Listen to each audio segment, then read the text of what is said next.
Oke, ini yang terakhir kemarin diskusi ya. Ya, ini yang jamak kemarin ya. Iya. Sudah diperbaiki, Bit. Ini udah diperbaiki, tapi ada yang mau juga Pak, soalnya jurnal internasional. Nah, belum menemu yang faktor-faktor kemarin tuh. Oke, kita satu-satu ya. Kamu tunjukin pengantarnya yang mana? Mantannya ini Pak. Masih yang kemarin? Iya. Oke, terus data dari WHO. Data WHO ini. Di mana data kasus DBD paling tinggi? Kasus DBD paling tinggi itu kalau nggak salah di Burkina Faso Pak. Ada. Tapi nggak dicantumin Pak, soalnya di sini cuma dicantumin 30 negara aja. Terus Indonesia termasuk dari 30 negara tertinggi dicantumin di sini. Kalau misalnya kita bicara tertinggi, Indonesia itu bukan hanya 30 negara tertinggi gitu. Cuma maksud saya kamu teh bukan donor darah ya? Iya, nyetik. Jatiknya, oke ya. Lanjut, Nabil. Selanjutnya data Kementerian Kesehatan. Oke. Di sini ada dicantumkan di sini Pak. Ya, Jumlah kematiannya kasus. juga iya. Jumlah kasus di sini kematian. Kenapa nggak ada yang dicantumkan? Itu insidensi aja. Oh, insidensi aja. Ya. IR aja. Iya. IR dan CFR. Oh, iya. Tapi tetap jadi 2 paragraf semuanya Pak. Iya. Kan? Iya. Oh. Atau kamu biar dia lebih banyak? Begini-begini. Kan terakhir itu di paragraf-paragrafnya Pak beda-beda. Tapi kan kemarin hasil revisi dari Bapak tuh harus dibikin 2 paragraf Ya. semua datanya. Jadi saya persingkat. Hmm. Awalnya di situ ada yang dicantumin IR-nya juga, kalau nggak salah apa CFR gitu. Nah di sini dihapus soalnya biar muat gitu jadi 2 paragraf. Udah gak apa-apa gitu aja. Jadi nggak perlu diperbaiki Pak. Terus apa lagi? Selanjutnya data Di Jawa Barat. Jawa Barat. Iya, ke-8. Jawa Barat itu ke-8 di secara nasional. Iya. Oke. Jawa Barat. Terus masuk ke Kota Bandung. Hmm. Kota Bandung itu termasuk wilayah endemis, dicantumin di sini. Terus jumlah kasusnya baru ketemu yang tahun 2022. Banyak 5.205 kasus. Kematiannya 10 kasus. Terus di sini ada 3 kecamatan di Kota Bandung yang kejadiannya tinggi. Kiara Condong, Rancasari, sama Ujung Baru. Terus baru masuk ke UPTD Puskesmas Panggar yang dipilih. Sebentar, Pak Hegar masuk Ujung Beruk? Enggak. Enggak, berarti jangan dulu langsung Ujung Beruk. Berarti Pak Hegar masuknya ke Penyilekan. Panjilekan. Berapa data DBD Panjilekan? Oh, dimasukkan di sini. Iya. Ini baru dicoret Pak. Ditandain belum? Iya kan kamu sendiri. Oh berarti penyilekan dulu di sini. Iya, jadi kan 3 tertinggi itu kan di Kiara Condong, Rancasari. Rancasari dan Ujung Beruk. Iya. Nah, terus kalau misalnya kita melihat dari jumlah kasus, Panjilekan itu kira-kira di urutan nomor berapa? Urutannya itu. Nah, kalau misalnya dia itu nanti urutannya rendah, maksudnya termasuk jumlah kasus yang rendah, lalu kamu harus mengemukakan urgensi yang lain. Gitu. Nah, salah satunya misalnya, apakah insidensi DBD di Panjilekan itu lebih tinggi dari Kota Bandung? Kota Bandung. Kan ada insidensi Kota Bandungnya. Iya Pak. Kan ada yang di atas insidensi kota, ada yang di bawah insidensi kota. Jadi bisa dari situ narasikan ya. Kalau misalnya ternyata lebih rendah, tetap bisa ngambil di Nah, harus mengemukakan urgensi yang lain. yang lain. Berarti di paragraf baru atau di paragraf ini juga mau jelasin urgensinya? Di situ aja. Iya, di sini kita harus masuk ke puskesmas. Ya, ke Panghegar. Panghegar berapa jumlah kasus DBD? Di Panghegar itu tahun 2022 84 kasus. Tinggi banget ya. Iya. Ini data dari Dinas Kesehatan yang profil. Saya nyari data primer. 84. Iya. Ada yang meninggal. Enggak ada. Tapi pas saya lihat, Pak kan di Kecamatan Panyilukan tuh ada 2 puskesmas, Puskesmas Panyilukan sama Puskesmas Panghegar. Nah kalau dibanding itu lebih tinggi Panghegar. Nah itu bisa muncul sebagai urgensi, ya. Atau fenomena yang ada di lapangan, bahwa dari 2 puskesmas yang ada di Panjilukan itu, ya, jumlah kasus itu lebih banyaknya itu di wilayah kerja Panghegar dibandingkan dengan wilayah kerja Panyilukan. Ya, terus ABJ. Nah, gimana kamu menyusun benang merahnya?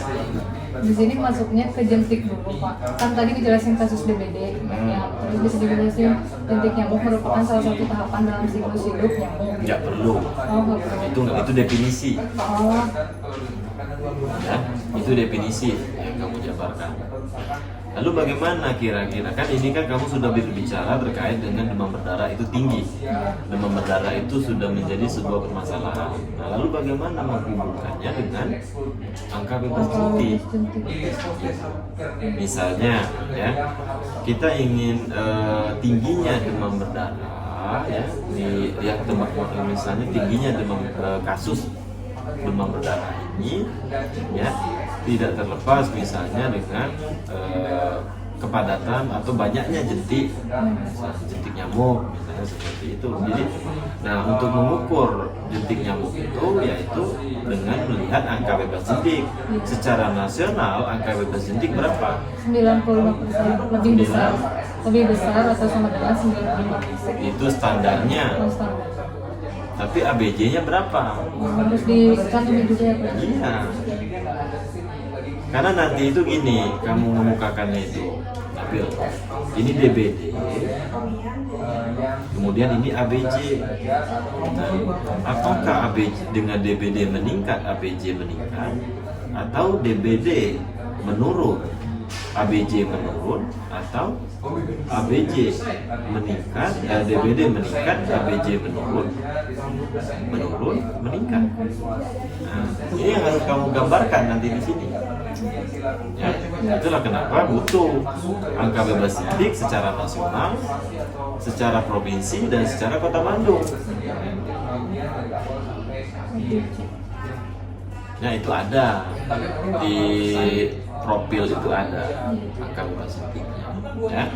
Berarti itu belum ada. Iya, belum, Pak. Oke, terus apa yang sudah ditambahkan lagi? Upaya. Gimana kamu menarasikannya? Upaya yang dilakukan untuk pengendalian jentik nyamuk salah satunya dilakukan melalui pelaksanaan pemberantasan sarang Yang nyamuk. mana? Ini, Pak, di sini. Oh, dari sini. Iya. Oke. PSN. Nah, dari situ baru di sini teh apabila angka bebas jentik lebih besar sama dengan 90%, maka penyebaran penyakit DBD diharapkan dapat dicegah atau dikurangi. Oke, berarti kamu itu mengemukakan upaya terlebih dahulu baru masuk ke ABJ. Iya. Maunya seperti itu, nggak apa-apa. Berarti narasi ABJ tadi dan angka bebas jentiknya itu di bawahnya. Di bawah upaya. Nah, boleh seperti itu. Terus apa lagi? Terus di sini meskipun berbagai upaya pengendalian demam berdarah digalakan dan ditingkatkan dengan metode yang lebih maju atau dipahami cerakung, namun upaya tersebut tampaknya belum membuahkan hasil yang memuaskan. Karena penyakit DBD terus terjadi dan perkembangan jentik nyamuk semakin tidak terkendali. Siapa yang bilang?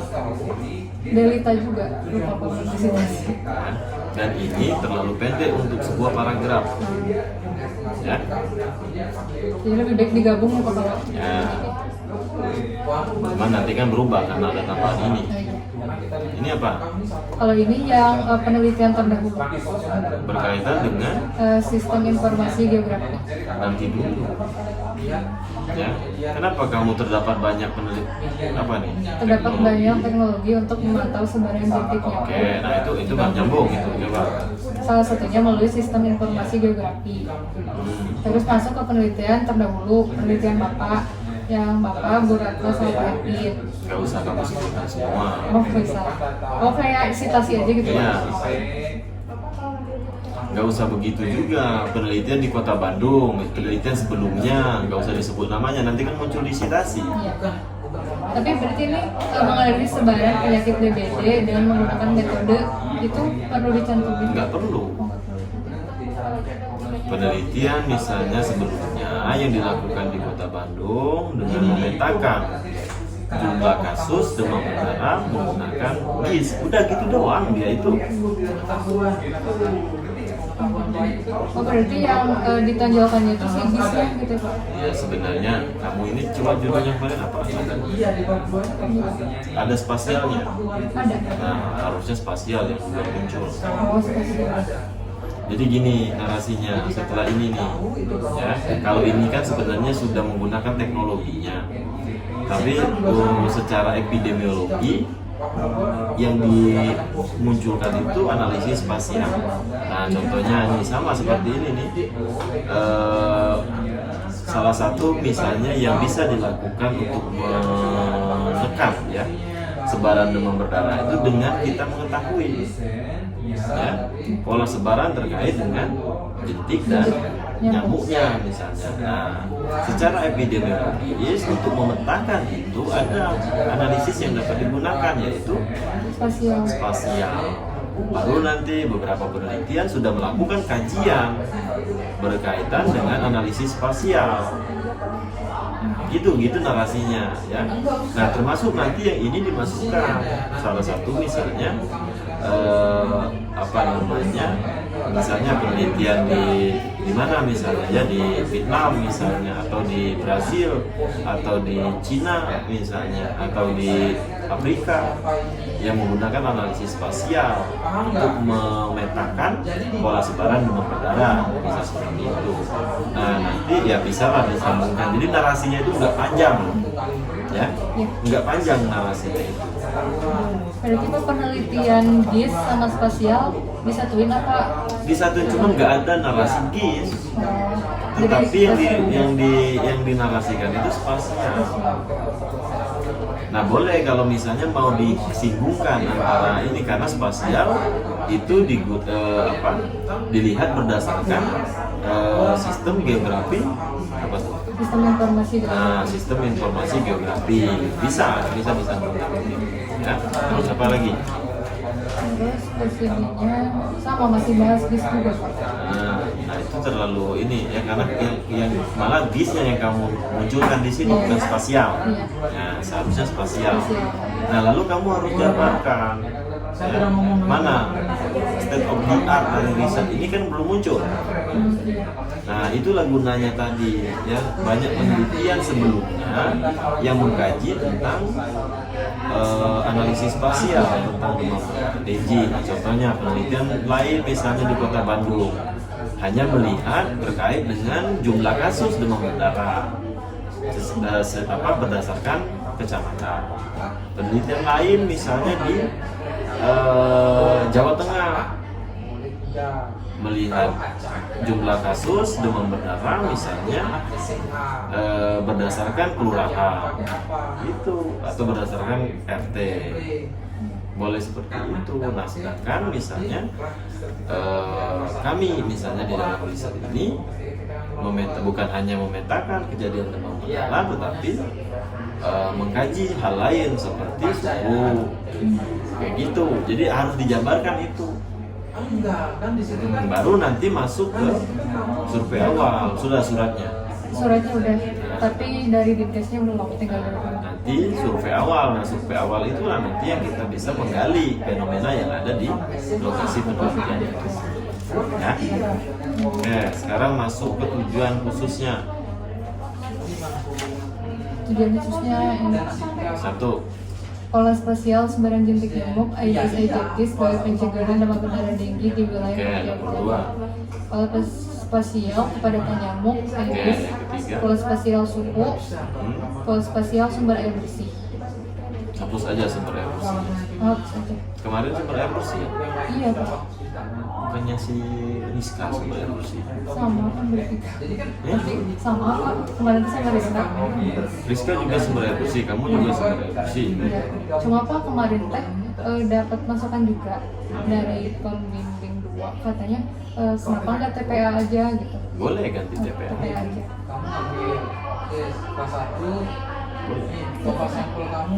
Kalau misalnya di tujuan khusus kan di sini pola spasial sebaran jentik. Di sini kalau spasial kepadatan nyamuk kan, kalau spasial kan berarti dibikin peta itu. Nah kalau yang ini masih agak bingung Pak, yang 3 sama 4. Kenapa? Kalau spasial suhu itu dipetakannya gimana? Nanti ada juga, ada ranknya suhu. Oh ada juga. Nah, kalau misalnya dia tidak apa namanya, kalau misalnya nanti sama ya semua sampel itu dia relatif sama terkait dengan suhu dan suhunya, itu bisa dimodifikasi nanti. Soalnya kemarin tuh ya ditanya juga, tapi saya ini masih belum ngerti gitu ya Pak. Terus katanya kenapa nggak hubungan gitu? Nanti hubungannya kan ada mana? Yang HOH apa? Enggak, di sini memang harus ada mana.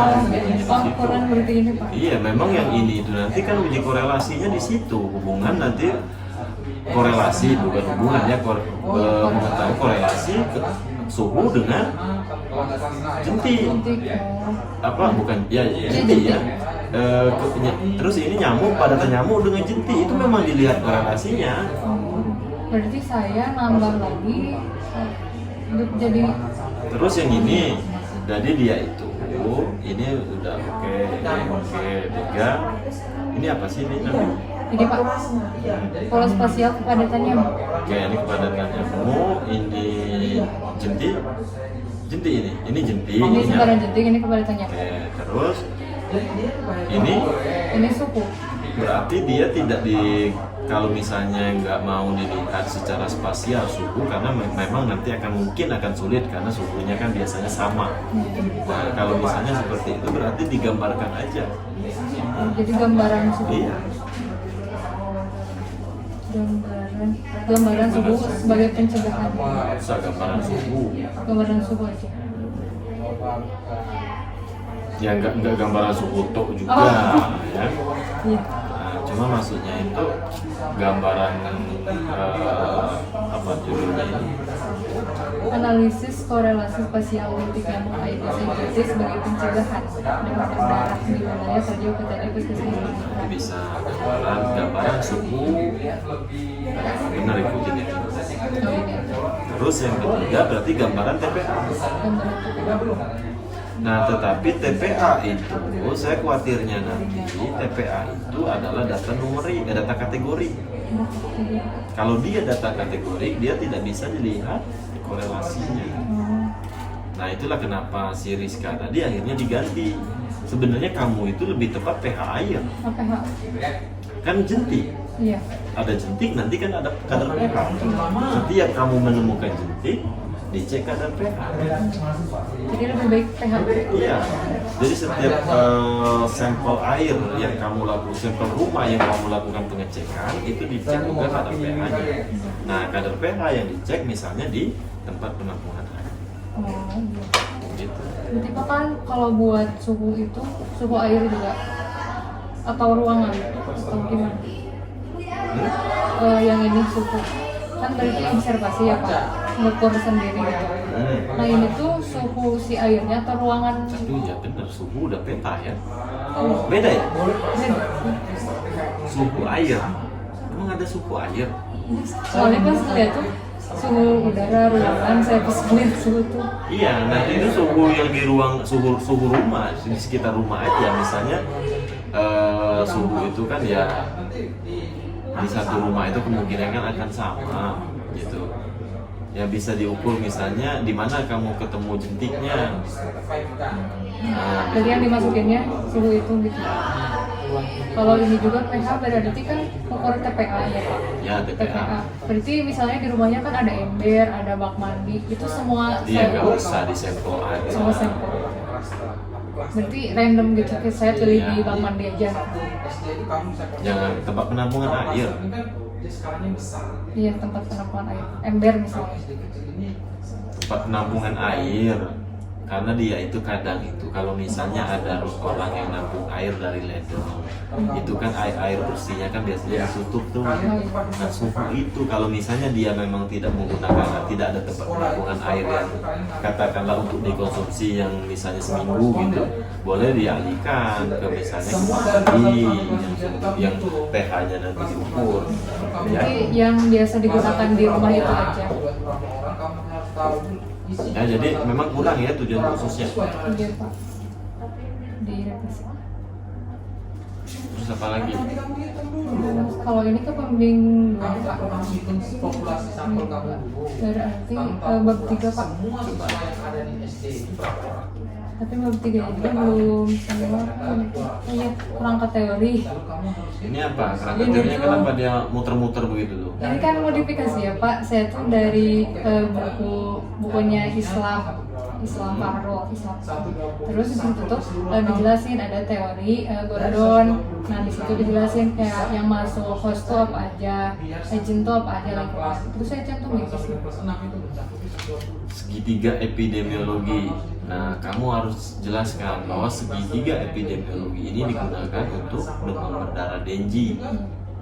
Ya, karena kenapa harus dijabarkan? Dia itu kalau misalnya hanya kamu menggambarkan segitiga epidemiologi, variabel dependen kamu itu adalah jentik nyamuk gitu. Nah itulah kenapa harus disebut ya. Jadi nggak apa-apa kerangka teori itu ada narasinya ya. Jadi kamu narasikan dulu di sini bahwa kenapa penggunaan trias epidemiologi itu. Nah, trias epidemiologi agentnya apa? Virus Dengue ya. Jentik itu agent. Nyamuk itu masuknya ke cluster agent. Berarti nggak usah ya Pak? Itu apa? Vektor. Nggak ada vektor di segitiga epidemiologi. Itu nggak usah pakai, nggak usah diinikan, itu aja. Nah terus dari sisi hostnya apa aja, bukan cuma usia dan jenis kelamin, semua faktor risiko demam berdarah yang berkaitan dengan host, dengan manusia itu dicantumkan. Kemudian faktor lingkungan itu dari lingkungan fisik, biologis sama sosial. satu lagi Fisik, 4 lingkungan. sosial, biologi, kimia. Oh semuanya ya Pak? Iya, yang mana yang termasuk ke faktor fisik, yang mana yang termasuk ke kimia, yang mana ke biologi, yang mana ke sosial. Nah terus mana bab 2-nya? Ada nggak Pak teori trias epidnya? Ini Pak. Nih, ini agent nih. Nah berarti semua tadi ya di sini tadi Nabil mana tadi kerangka teorinya? Nah semua yang tertulis di kerangka teori ini harus tercantum di faktor risiko tadi, faktor-faktor ini tadi, yang di sini. Nah nanti di sini itu dibagi aja agent, terus ada host. Nah hostnya nanti kan banyak tuh anak-anaknya. Nah terus baru nanti environmentnya. Kalau di bab 2 berarti cukup di faktor risiko atau harus ada judul baru tentang teori Gordon ya? Enggak, langsung di sini. Teori Gordon itu nanti masuk ke sini. Nah, masuk ke sini dia. Itu ini kan nggak ada pengantarnya. Iya. Terkait dengan dia tiba-tiba langsung muncul agent. Iya. Teori Gordon ini dimasukin. Iya, teori Gordon lalu yang muncul di sini. Nah, coba lihat bab 3-nya sepintas. Teori siknya masuk ya? Teori sik, oh di bab 2? Ya, Iya, teori sik udah. masuk, teori spasial masuk. Iya. Apa kerangka konsep? Berarti nanti ini yang tadi ya yang akan ada perubahan. Iya. Ya. Jadi Terus kepadatan pH sama suhu. ini ya. Oke ya, minggu depan ya. Terus desain Ini Pak, jenis penelitian digunakan menggunakan studi korelasi spasial. Oh desain yang ini Pak apa? Kuantitatif deskriptif. Atau gini? kamu desainnya apa? Ini tuh bukan desain ya, Pak. Jadi ini. Enggak, saya nanya, saya belum menjawab apapun loh kamu berbicara tadi. Iya. Saya ulang nih nanya. Iya. Desain kamu apa? Studi korelasi spasial. Nah, jadi studi korelasi itu adalah desainnya. Iya. Ya, desain penelitiannya itu. Nah, jadi inilah yang harus kamu garis bawahi, semuanya nanti harus menganut ke sini. Iya. Gitu, ya. Kenapa kamu menggunakan studi korelasi spasial? karena studi korelasi spasial itu menguji hubungan kuat dan lemahnya hubungan dua variabel, independen dan dependen. Oke. Terus apa hubungannya sama penelitian kamu? Karena kan di sini belum ada kan, coba. Ya. Nih, mana yang menggambarkan penelitian kamu? Ini belum ada Pak. Ini apa nih? Ini apa? Oh ini mah sampelnya nanti khususnya di kelurahan Maka. Oh, langsung ke sampel. Ini Pak, sumber air bersih.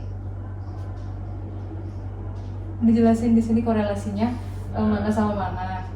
Karena korelasi itu sedikit berbeda dengan desain-desain penelitian pada umumnya. Jadi kamu harus baca dulu, Nabil ya, terkait dengan studi korelasi. Ya walaupun dia itu sangat terlihat simpel, tetapi dia berbeda dia. Ya. Terus ini apa? Oh ini waktu dan tempat penelitian. Ini Timelinenya. nanti dulu di belakang ini. Oh ini nggak bisa di sini. Ini Hipotesis. penelitian. Apa hipotesisnya? Hanya terdapat korelasi antara kepadatan nyamuk dengan sebaran jentik nyamuk. Oke. Tidak terdapat korelasi antara ini dua nih. terdapat korelasi antara sumber air bersih Nah, ini dengan nanti pH berubah ya. pH, iya. Ini berubah. Ini suhu tadi ya. Suhu Oke. tetap. Terus variabel dependennya tadi sudah, independennya sudah. Lagi. Di sini definisi konseptualnya Pak. Oke, konseptual. Pola sebaran jentik. Iya, Ada nggak teori ini di bab 2? belum. Nah, Ini kepadatan nyamuk ada ini. kalau Nah, itu harus ada semua. iya, baru ini sama ini. Nanti ini kan ya. Ya, Nah, ini nih yang penting. Nih, ini masih kosong Pak. Soalnya bingung kemarin tuh. pola sebaran Kalau jentik. jentik, ya. Nah, ini jadi dia 2 hasil ukurnya Iya. di sini. Nah, kalian saya belum jadi kirim ini ya. Iya, belum. Kalian nggak nanyain ke saya sih, nanti ikutin itu nanti saya kirim ini. Iya, iya. Nanti dia berbeda itu. Oh beda. Iya. Cuman harus kuat di sini. Balik lagi ke Nabil. Di sini nanti dia 2. Yang pertama itu pemetaan secara spasial, yang kedua nanti untuk uji korelasi. Jadi semua ini 2. Oh, Ini dua. 2. Ini apa nih? Kepadatan nyamuk. Kepadatan nyamuk 2. Ini tadi pH kemungkinan 1 pH itu. Terus ini suhu kemungkinan 1. Berarti yang 2 itu nanti akan menjadi 2 hasil Yang nyamuk. ukurnya. Ya, terus ini apa? Populasinya siapa? Populasinya itu seluruh rumah di kelurahan yang belum diketahui di wilayah kerja dari puskesmas Cipadang. Terus sampel? Sampelnya dari kelurahan itu dipilih beberapa. Terus nanti dimasukin di sini, tapi belum tahu. Yang apa ya? Sampelnya gimana nanti sampelnya? Kan saya tuh pilih satu kelurahan yang kira-kira angka DBD itu tinggi dulu ya Kak. Harus jelas ya, Nabil. Kamu harus tahu persis di Panghegar itu berapa RW. Ya, berapa RW, berapa RT. Ini harus jelas. RW-nya misalnya 10, RT-nya misalnya nggak mungkin RW 10 ya 4 misalnya. RT-nya misalnya 10. Nah, kamu harus tahu ini. Nah, itulah kenapa kemungkinan nanti kamu harus minta data ini.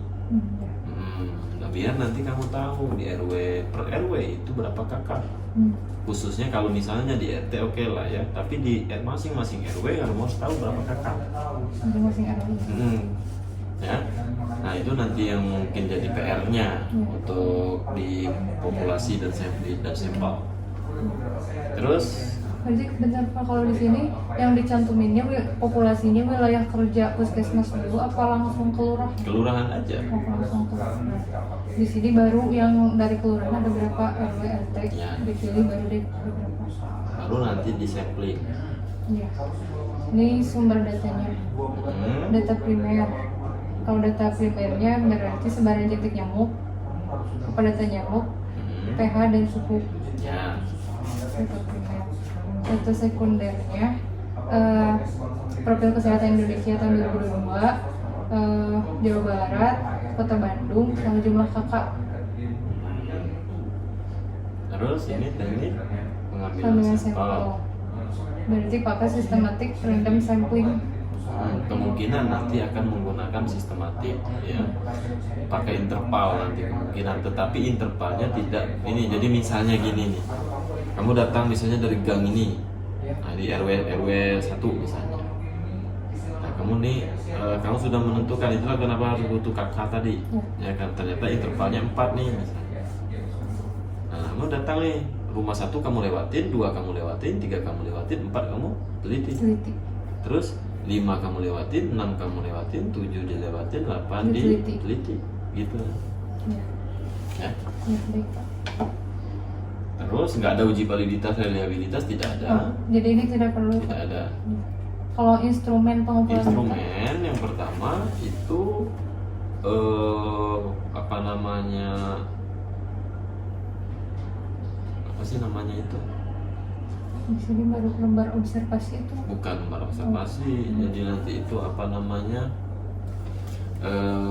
pengumpulan datanya itu nanti apa sih namanya, ada pipetnya itu. Pipet itu yang mungkin rakit nyamuk nanti itu yang kayak gitu. GPS juga. GPS jamin, kemudian ada pengukur pH, pengukur suhu, itu instrumen semua. Terus ada lembar observasi, tentu saja ya, ada itu. Itu bikin sendiri ya Pak Budi. Terus next. Ini enggak kan Pak? Enggak ada itu. Ini pengolahan. Ini nanti disesuaikan dengan, kalau dia ada yang berbeda sumber datanya nanti. Mana sumber data tadi? Ini Pak. Ini sumber data nanti dia pakai tabel sesuai dengan ini, sesuai dengan variabel yang diteliti. Oh jadi kayak misalnya suku ada tabelnya dia menggunakan apa, jadi sebenarnya dia itu nanti nyambung sama ini. Nama tadi instrumen. Ini. Nah, nyambung sama ini. Bikin tabel suhu misalnya, alat pengukur suhu. Ini. Kalau ini nggak perlu, udah gini aja Pak. Ya. Ini pengolahan Itu nanti disesuaikan dengan definisi operasional, karena definisi operasionalnya juga belum clear, jadi ini belum bisa clear. Ya, udah ya. Terus ini analisis univariat. Univariatnya iya. Menggambarkan variabel dependennya, sebaran jentik nyamuk. enggak, analisis univariatnya itu spasial. Oh, spasialnya. Berarti yang 2 tadi Pak. Enggak ada tabel dia nanti. Peta. Oh, langsung peta di sini. Ya. Jadi analisis univariatnya itu spasial. Bivariatnya korelasinya. Bivariat baru korelasi.